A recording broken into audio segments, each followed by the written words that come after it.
Hey guys, welcome back to the channel. Fringe Grower here, and we are back for part 3 of this SDLanch greenhouse build. We've been limited by weather, as you can see, as well as some events, the Mango Festival and things like that we've traveled to. So we're back in the mix here, going to try to get this thing completed. And so our next part 3 here, we are going to focus on these little side beams on each of the sides and how they attach. So we're going to walk you through that process, and here we go. All right, so for these, what are these called? 45-degree angle pieces.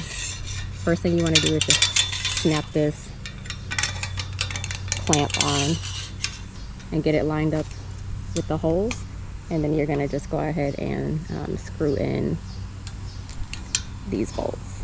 So this gap is extremely wide, so you're going to have to use some clamps to tighten it down in order to get the bolt through.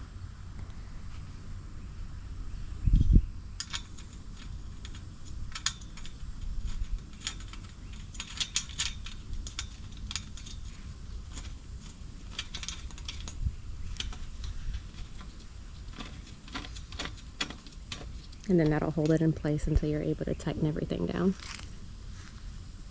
All right, so we've got both the top and this lower piece with the bolts on, not fully tightened. And then that's when you want to just go ahead and apply this center little piece to kind of hold it to the pole. All right, guys, slowly coming up this ladder. So next we move to the front kind of door beams. And the same thing we did with those 45s on the angle pieces on the side. Same thing, you're gonna screw both of these sides in and secure those. So I'm gonna move over to this one next.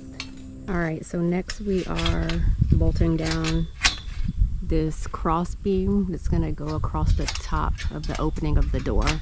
So instead of doing that on this ladder, we're doing it down low. And then we're gonna just slide these up and then tighten them in place. Yeah, that just got my fingers.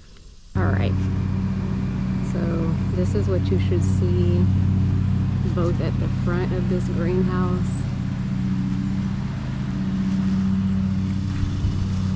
and then at the back as well.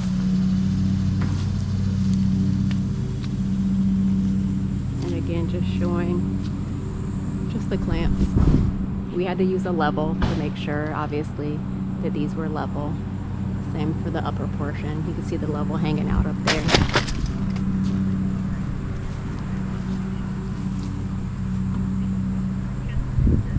So the mistake that we did make, these longitudinal beams all the way across, we actually have to bring them up a lot higher. So if you can see the triangle that this makes, that side beam has to basically be at a 45-degree angle from here.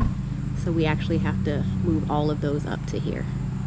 So that's what we're going to be working on next. In our next part, we're actually going to show the process of, I guess, preparing the tarp that goes over this thing.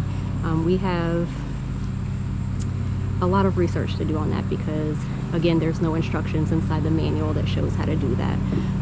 So we'll be working on laying that entire thing out, getting it pressure washed down, and then just seeing if there's grooves in there, and then kind of going from there. So again, we're gonna shore up the front there, make sure the spacing's even. I will point out that the spacing between these two posts, these two, the third, are exactly the same. And then when you get to the 4th and the 5th, the distance, these two are equal, but it's a shorter distance than the rest. And then once you get back here and here, these two are equal distance as the starting distance back here. So just a little tidbit there, and it's going to be the same on both sides. So again, hope this helps, and be on the lookout for part 4. Thanks for watching the channel.